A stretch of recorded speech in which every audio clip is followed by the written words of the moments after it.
Hello, Dr. Law here. This is part 2 of learning how to use solfege as a music learning tool as a vocal musician.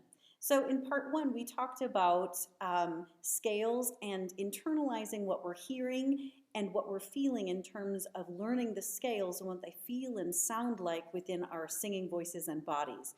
So now we will look at how do we apply this skill visually to help us learn and sight read our music. So keep in mind that solfege is a skill that takes time to learn.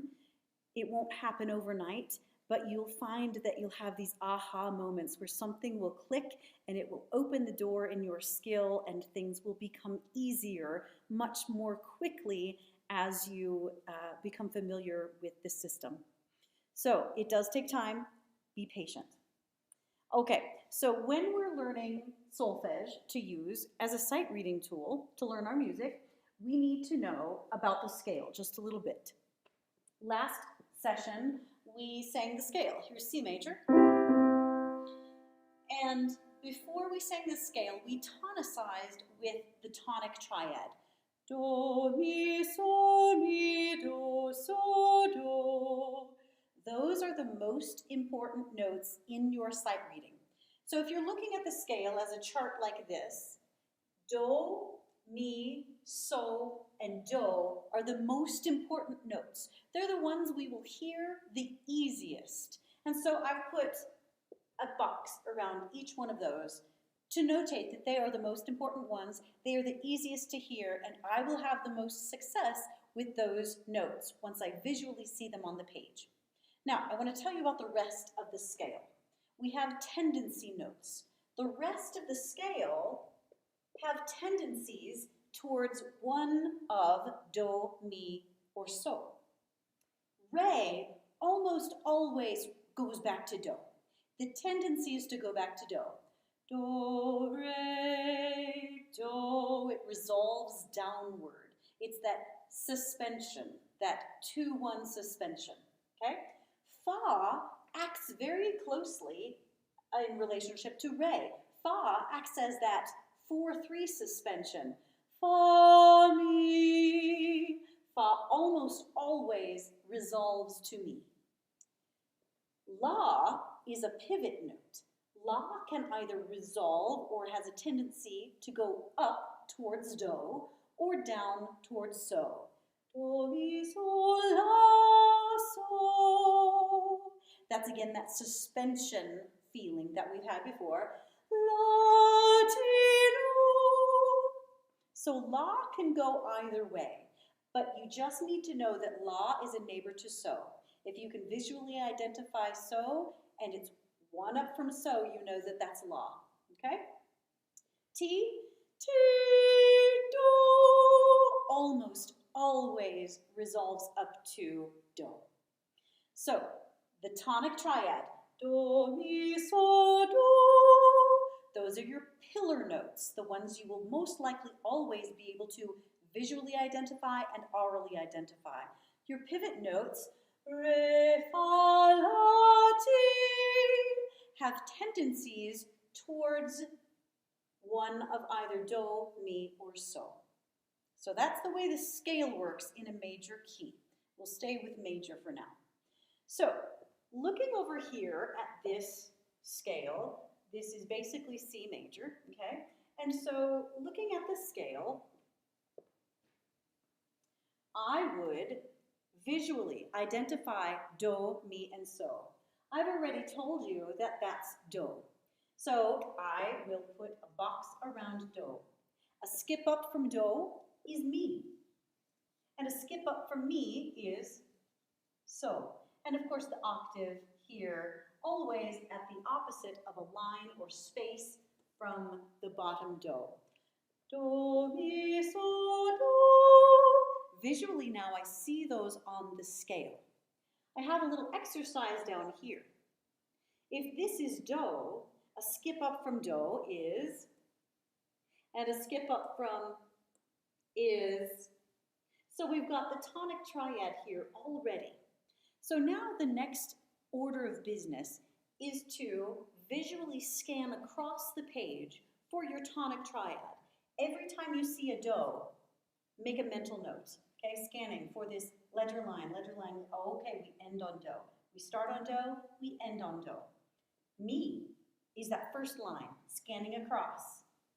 Oh, there's one right there in the middle. Oh, and then one towards the end. So, scanning across. Ah, one towards the end. Oh my gosh.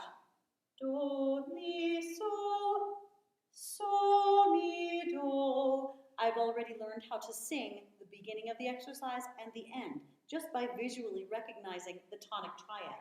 Now what happens here in the middle? Well, so, mi, so. And what's the neighbor to both so and mi? So, fa, mi, fa, so. So by visually identifying your tonic triad across the page, then all you have to know is how the other notes are related to that tonic triad. Let's sing this together out of tempo. Do, mi, so, mi, do. Here we go. Do, mi, so, fa, mi, fa, so, mi, do. Your turn on the pointer and go.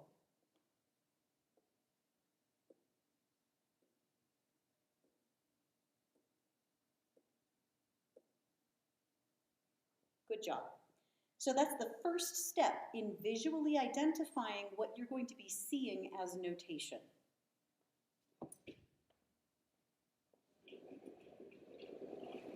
We talked a little bit about keys.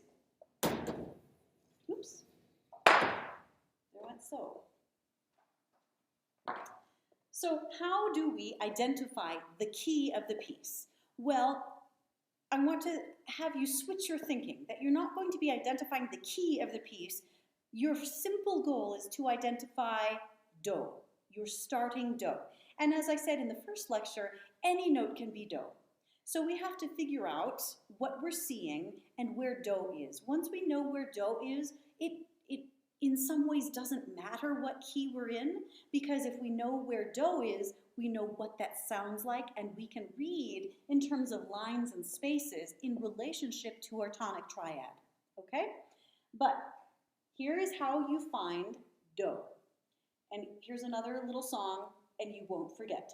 The flat to the right is fa, the sharp to the right is T, and if there are no sharps or flats, then you're in the key of C. So the flat to the right is fa. So in this example, the flat all the way to the right is fa. If we know that that's fa, fa, mi, re, do, we know that that's do. And in this exercise, as soon as I know where do is, I know that the next skip up is mi, and the next skip up is so, and I can visually scan across for that tonic triad. Now, those of you who know music a little more deeply, you know that that's the key of E flat, okay? So the name of the note where we find do is the name of the key in a major key. But that's step 2. All we need to know is where do is. In this example, the flat to the right is fa. There's only one flat. So that second line, fa, mi, re, and here is do. Then scanning across, I know that that's mi, and I know that that is so. The flat to the right is fa. Fa, mi, re, do. Aha! And for those of you who have a lot of music background, you'll know that the second to the last flat is the name of the key, which is also do in our case, okay? So do, mi, so. Scanning across for the tonic triad. The flat to the right is fa. Fa, mi, re, do. And again, it's the second to the last flat in, which is where we find do, which is also the name of the key, okay? Do, mi, and so. Scanning across. Let's do sharps. The sharp to the right is T. And the way I remember this is sharp, sounds sharp and T sounds sharp, like pokey or something. So that's how I remember it. The sharp to the right is T. T leads up to do. So the line or space right above that last sharp is going to be do. The sharp is on that top line, so here is do. Translating it down the octave, here is do, skip up, mi, skip up, so. Scanning across for the tonic triad. The sharp to the right is T.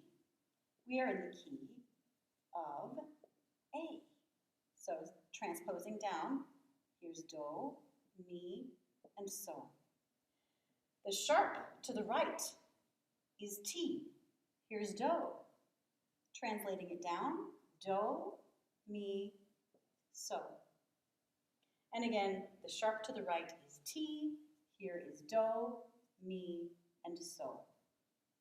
Once you know where do is, you can sight read in a major key quite easily. And you don't have to be worried about what key you're in. You just have to know where do is. Even if you don't know the names of the lines and spaces, you can visually figure out where do is, and that leads you to your sight reading. Okay, so how do we put this all together? I have an exercise here, and we'll go through the method. The method is this. First and foremost, when you are sight reading, always commit to beautiful tone. When you sight read with less than beautiful tone, you are teaching yourself how to sing with less than beautiful tone. So always make a commitment to yourself and to your ensemble members to sing with beautiful tone. Okay, so here's the method. We're going to speak the rhythm. As I said in my first lecture today, rhythm is the foundation for everything. If we don't understand the rhythm, we'll never understand the pitch. And the rhythm and pitch go hand in hand, but they're understood in different parts of the brain. So we have to bring them together in a method or a sequence, or else they'll never be understood together. So the rhythm, we'll speak the rhythm in our Kodai syllables, nice and slow. It does not have to be fast. Before you even try to do the whole exercise, think about the rhythm that might be confusing, okay? Most often it's these dotted rhythms. And I'll remind you that it's ta-ti, okay? This is ta, and then we have another ta, and another ta-ti. So let's speak this rhythm. Here we go. Ta-ti, ta, ta, ta, ta-ti, ta, ta. That's the first thing that you would do in your sight reading, is speak through the rhythm, okay? Second step is to tonicize. The flat to the right is fa, the sharp to the right is T, and if there are no sharps or flats, then you're in the key of C. So we're in the key of C. Tonicize. Do, mi, do, so, do. Identify do, mi, and so, scanning across the page. This is tricky because we don't start on do. This is do. So do, scanning across. Okay, we've got a do in the middle. Oh, and we end on do. That's convenient. Mi is a skip up from do on this line. Oh my gosh, we start on mi. That's not normal. Okay, scanning across, we have a mi here. So just two. And then one skip up from mi is so. Scanning across, we end that first measure on so. And that's it. I like to, in the first stages of sight reading, go ahead and put squares around your triad. Okay? So that you can visually see your pillars. Try not to write in the letters below the notes at this point. If you train your eye to trust the boxes, you'll always be able to figure it out very, very quickly on sight. Okay? Now, all of the other notes in here are pivot notes. And so at this point, when you're learning how to sight read, I'd say go ahead and write in your pivot tones. So one up from mi is fa. One up from do is re. One up from mi, again, is fa. Oh, and then come right back to re. So that's step 2. Step 3 is to speak your solfege in rhythm. Please do not go fast. Go as slowly as you need to allow your brain time to think, okay? So this might sound like this. If this is the pulse, I do this. Mi, fa, sol, do, re, mi, fa, re, do. So that's speaking your solfege in rhythm. Speaking in your singing voice, never in your fry sound. Do, re, mi. Never like that, but always higher in your singing voice. The 4th step is to put hand signs in your hands, sound in your mind's ear, and the syllables silently in your mouth. So it might look like this. Finding your pulse.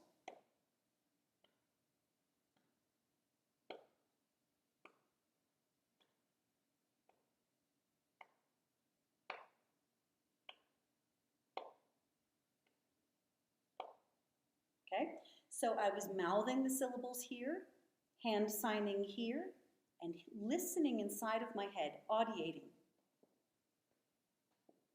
The 5th step, this is probably going to take the most time, is to sing the solfege.